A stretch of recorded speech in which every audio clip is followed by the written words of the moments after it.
उत्तर प्रदेश में मुख्यमंत्री के तौर पर योगी आदित्यनाथ का राज है, लेकिन जब वो दूसरे प्रदेशों में जाते हैं तो उनकी एक अलग धाक और साख नजर आती है। वो किसी भी प्रदेश का सियासी पारा बढ़ाने वाले ऐसे कुशल प्रशासक हैं जिनके राज में उत्तर प्रदेश माफिया मुक्त हो चुका है, जिनके राज में उत्तर प्रदेश लगातार विकास की राह पर पूरी रफ्तार के साथ दौड़ रहा है। अपराधियों के खिलाफ बुलडोजर एक्शन हो या फिर सियासी चुनौतियों के सामने उनका रिएक्शन, उनकी छवि लगातार एक कुशल प्रशासक के तौर पर मजबूत होती रही है। उनकी इस छवि की चमक आज असम के चुनाव प्रचार के दौरान भी दिखी, जहां पर उन्होंने विरोधियों पर जोरदार हमला बोला और डबल इंजन सरकार के ढेरों फायदे बताए। आज इलेक्शन के एक्स फैक्टर में दिखाएंगे कि कैसे यूपी के सीएम योगी असम चुनावों में डालने वाले हैं बड़ा इंपैक्ट। एक रिपोर्ट आपकी।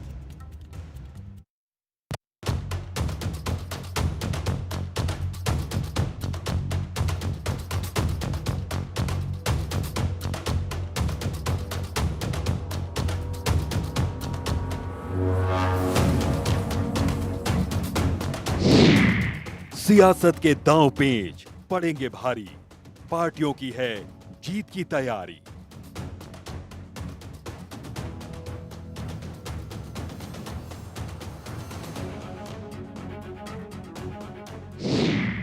पांच राज्यों में चुनावी घमासान, जारी है चुनाव प्रचार का तूफान।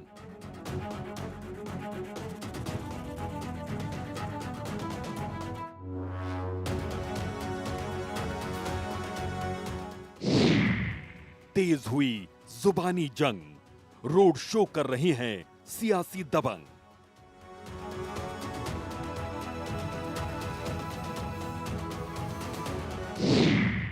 कौन देगा शह, किसकी होगी मात?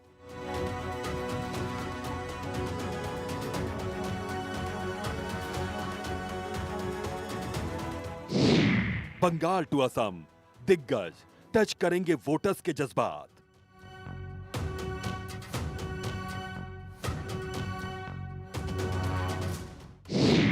चारों ओर है चुनावी शोर, पार्टियां लगा रही हैं पूरा जोर।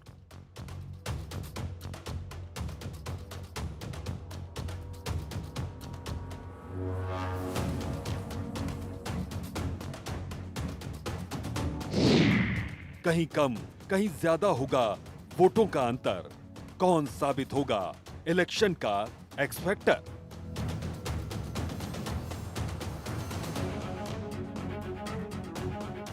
सियासी बिसात पर शह और मात का खेल जारी है। सियासत के धुरंधर राज्यों में सियासी पारा बढ़ा रहे हैं। खासतौर पर पश्चिम बंगाल और असम में स्टार प्रचारक अपनी उपस्थिति दर्ज करवा रहे हैं। सबसे बड़ा चेहरा पीएम मोदी का है, तो फिर बीजेपी के आधुनिक चाणक्य कहे जाने वाले अमित शाह भी असम के सियासी समीकरण को साधने की भरपूर कोशिश में जुटे हुए हैं। लेकिन आज के इलेक्शन के एक्स फैक्टर के तौर पर हम उस चेहरे का जिक्र करने जा रहे हैं जिसकी मौजूदगी भर ही सियासी गर्मी बढ़ाने के लिए काफी है। वो चेहरा है उत्तर प्रदेश के मुख्यमंत्री योगी आदित्यनाथ का।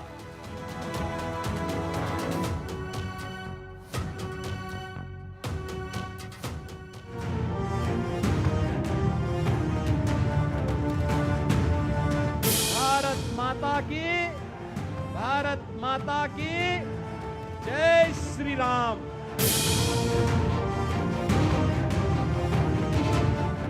विकसित भारत और विकसित असम के लिए डबल इंजन की सरकार आवश्यक है। विरासत का सम्मान भी कर रही है और असम के अंदर बेहतरीन विकास का काम भी कर रही है।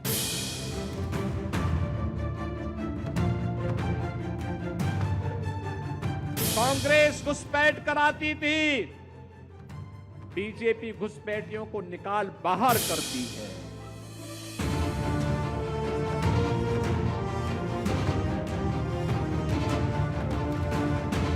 दरअसल साल 2026 में 5 राज्यों में चुनावी बिगुल फूंका जा चुका है। तारीखों का ऐलान भी हो चुका है। सबसे पहले उन राज्यों पर नजर डालते हैं जहां पर चुनाव होने वाले हैं और कब कब वोटिंग होगी। ये भी देखते हैं। पश्चिम बंगाल में 23 और 29 अप्रैल को वोटिंग होगी, जबकि असम की बात करें तो यहां पर 9 अप्रैल को वोटिंग की होगी। तमिलनाडु में 23 अप्रैल को मतदान होंगे, जबकि केरलम में 9 अप्रैल को वोटिंग होगी। पुडुचेरी में 9 अप्रैल को मतदान होने हैं, जबकि 4 मई को चुनाव के नतीजों का ऐलान कर दिया जाएगा। दरअसल राजनीति के धुरंधर इस वक्त चुनावी मैदान में उतरे हुए हैं। असम के लिहाज से बात करें तो आज बीजेपी के 3 दिग्गज चुनाव प्रचार में जुटे दिखे। केंद्रीय गृह मंत्री अमित शाह, बीजेपी के राष्ट्रीय अध्यक्ष नितिन नवीन और उत्तर प्रदेश के मुख्यमंत्री योगी आदित्यनाथ। उत्तर प्रदेश के मुख्यमंत्री योगी आदित्यनाथ के असम दौरे का असर साफ तौर पर नजर आया। सीएम योगी ने बारपेटा और परछला में आयोजित जनसभा को संबोधित करते हुए बीजेपी और एनडीए के पक्ष में जनता से मतदान करने की अपील की। अपने संबोधन में उन्होंने डबल इंजन सरकार की उपलब्धियों को गिनवाते हुए कहा कि यही सरकार विरासत का सम्मान करते हुए विकास के सिलसिले को आगे बढ़ाने में सक्षम है। सीएम योगी ने कहा कि बीजेपी असम में जीत की हैट्रिक लगाने जा रही है। एक तरफ एनडीए की भारतीय जनता पार्टी नेतृत्व की सरकार जो सुरक्षा भी दे रही है, सुशासन का लक्ष्य भी प्राप्त कर रही है और सेवा के माध्यम से बिना भेदभाव के शासन की योजना का लाभ हर गांव, हर गरीब, हर किसान, हर नौजवान और हर महिला तक पहुंचाने का काम कर रही है। एक और ये एनडीए की डबल इंजन की सरकार 10 वर्ष के अंदर असम की कायाकल्प को करने के लिए प्रतिबद्ध दिखाई दी। वहीं दूसरी ओर कांग्रेस नेतृत्व की सरकारों ने 60 वर्ष तक असम के अंदर अराजकता को, दंगों को, कर्फ्यू को, घुसपैठ को, अराजकता को बढ़ावा दे करके यहां की सुरक्षा में सेंध लगाने का काम किया। अब डबल इंजन सरकार पिछले 10 वर्ष के अंदर पूरी मजबूती के साथ तय की है, असम को घुसपैठ का अड्डा नहीं बनाने देंगे, दंगाइयों को निकाल बाहर करेंगे और यह कार्य केवल और केवल एनडीए की भारतीय जनता पार्टी की सरकार कर सकती है। असम में सीएम योगी की एंट्री ने माहौल को गर्मा दिया। महाराज, हम आपका स्वागत करते हैं, वंदन करते हैं, अभिनंदन करते हैं। दरअसल ये साल कई राज्यों में नई सरकार के गठन के लिहाज से भी महत्वपूर्ण है। असम के सीएम हिमंता बिस्वा शर्मा जहां हिंदुत्व के मुद्दे पर लगातार आक्रामक रहे हैं, तो वहीं यूपी के सीएम योगी आदित्यनाथ को हिंदुत्व का बड़ा चेहरा माना जाता है। यही वजह है कि उन्होंने जनसभा के दौरान अयोध्या में बने राम मंदिर का जिक्र तो किया ही, इसी के जरिए उन्होंने कांग्रेस पर निशाना साधा। उन्होंने कहा कि एक समय राम जन्मभूमि आंदोलन में असम से भी लोग शामिल होते थे और बीजेपी ने अपना वादा पूरा करते हुए भव्य राम मंदिर का निर्माण करवाया। उन्होंने आरोप लगाया कि कांग्रेस और उसके सहयोगियों ने भगवान राम के अस्तित्व तक को नकारने की कोशिश की थी, जबकि बीजेपी ने आस्था और सांस्कृतिक विरासत दोनों का सम्मान किया। एनडीए की डबल इंजन की ये सरकार असम को असम की संस्कृति के साथ जोड़ करके असम की सांस्कृतिक धरोहर को सुरक्षित करते हुए, उसका संरक्षण करते हुए एक एक घुसपैठी को असम की धरती से बाहर करके यहां की डेमोक्रेसी को चेंज करने की साजिश को विफल करने का काम अगर कोई कर रही है तो डबल इंजन की एनडीए की असम की सरकार कर रही है। वह विरासत का सम्मान भी कर रही है और असम के अंदर बेहतरीन विकास का काम भी कर रही है। याद करिए, अयोध्या में उत्तर प्रदेश के अंदर राम जन्मभूमि के लिए आंदोलन चलता था। असम से भी राम भक्त जाते थे। कांग्रेस ने कहा राम तो हुए ही नहीं। कांग्रेस के सहयोगी दलों ने राम के अस्तित्व को नकारने का काम किया। प्रधानमंत्री के रूप में मोदी जी आए उत्तर प्रदेश में डबल इंजन की सरकार बनी। 500 वर्षों की जो तमन्ना थी, आज वह अयोध्या में साकार हुआ है। भव्य राम मंदिर का निर्माण हो गया है। दरअसल असम की पॉलिटिक्स में उत्तर प्रदेश के मुख्यमंत्री योगी आदित्यनाथ की भूमिका महज एक स्टार प्रचारक तक ही सीमित नहीं, बल्कि उनका रोल एक वैचारिक और सांस्कृतिक ध्रुव का भी रहा है। ऐसे में ये भी समझना जरूरी है कि कैसे सीएम योगी की एंट्री से सियासी हलचल बढ़ जाती है।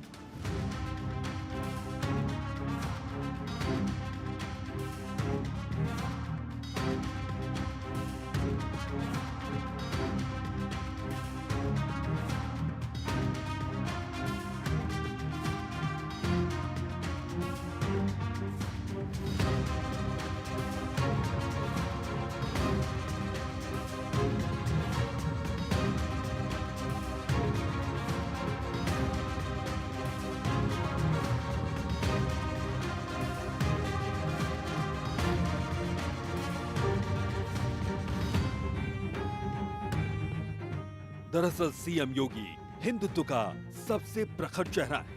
असम की राजनीति में पहचान और अस्तित्व की लड़ाई सबसे ऊपर रहती है। योगी आदित्यनाथ का गोरखनाथ पीठ का महंत होना और उनकी भगवा वेशभूषा उन्हें असम के मतदाताओं, खासकर सनातनी और जनजातीय समूहों के बीच एक रक्षक के रूप में स्थापित करती है। घुसपैठ के मुद्दे पर कठोर संदेश। असम में इल्लीगल इमिग्रेशन है सबसे संवेदनशील मुद्दा। यूपी मॉडल की धमक भी दिखती है। योगी की छवि एक सख्त प्रशासक की है, जो कड़े फैसले लेने से बिल्कुल नहीं हिचकते। जब वो असम में मंच से घुसपैठियों के खिलाफ बुलडोजर नीति या एनआरसी की बात करते हैं, तो लोकल वोटर्स को उनमें एक मजबूत इच्छा शक्ति वाला नेता नजर आ जाता है।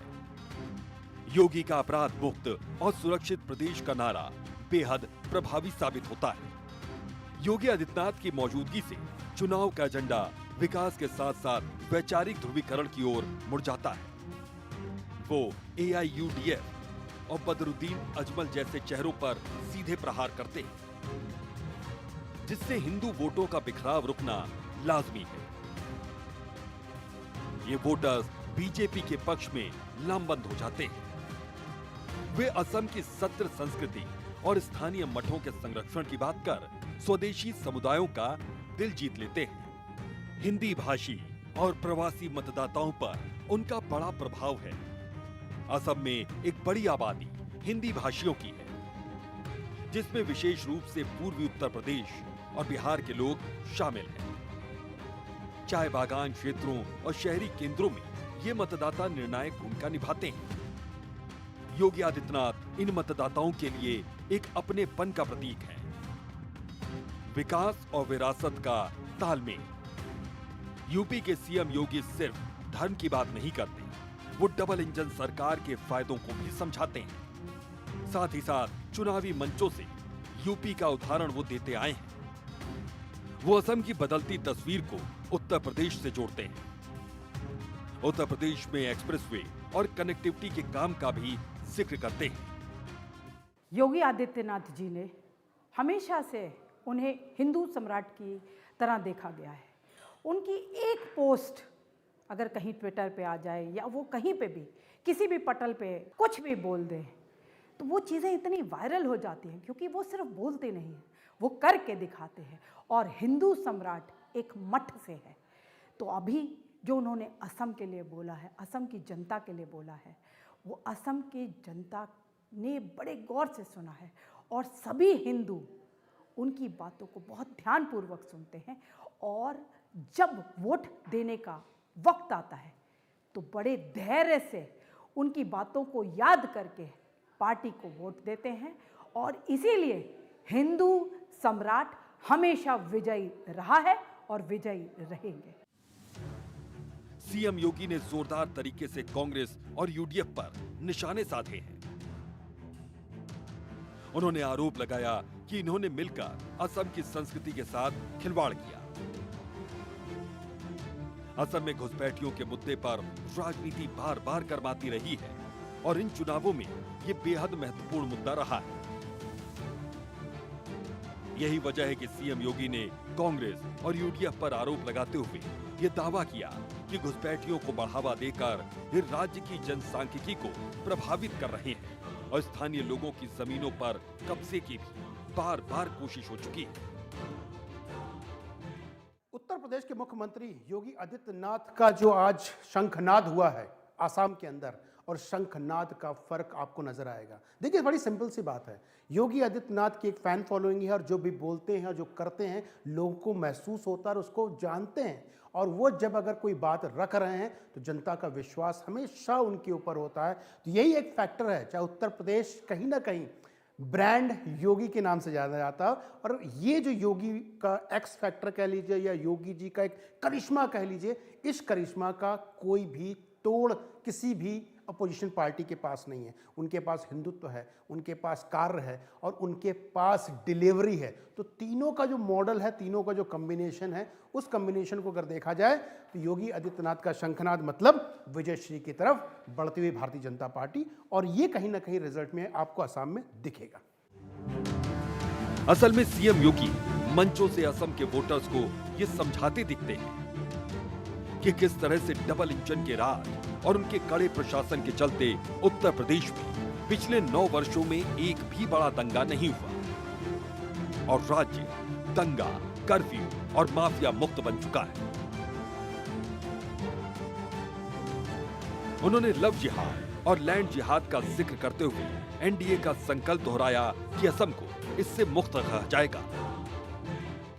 ये कांग्रेस हो या यूडीएफ, इन्होंने असम की संस्कृति के साथ खिलवाड़ किया, घुसपैठियों को यहां घुसा करके यहां की डेमोग्राफी को चेंज करने का प्रयास किया, आपके हक पर डकैती डालने का काम किया, असम के लोगों के राशन पर, उनके मकान पर, उनकी जमीन पर जबरन कब्जा करने का प्रयास किया। और एनडीए की ये डबल इंजन की सरकार प्रधानमंत्री मोदी जी के नेतृत्व में एक और विरासत के रूप में मां कामाख्या कॉरिडोर के निर्माण के कार्यक्रम को आगे बढ़ा रही है। एक और विरासत और विकास के कार्यक्रम को आगे बढ़ाने के लिए श्री हेमंत बिस्व शर्मा जी के नेतृत्व में असम के अंदर एनडीए की सरकार कार्य कर रही है। योगी आदित्यनाथ असम में बीजेपी के लिए एक तरह से फोर्स मल्टीप्लायर का काम करते हैं, जहां लोकल लीडर्स लोकल मुद्दों को संभालते हैं तो वहीं योगी एक राष्ट्रीय और वैचारिक सुरक्षा कवच प्रदान करते हैं। उदाहरण के तौर पर उत्तर प्रदेश में अपने शासन को सबके सामने रखते हैं। योगी आदित्यनाथ का एक्स फैक्टर उनकी स्पष्टवादिता, प्रशासनिक कड़ाई और हिंदू अस्मिता को असम की स्थानीय समस्याओं से जोड़ने की अद्भुत क्षमता को दिखाता है।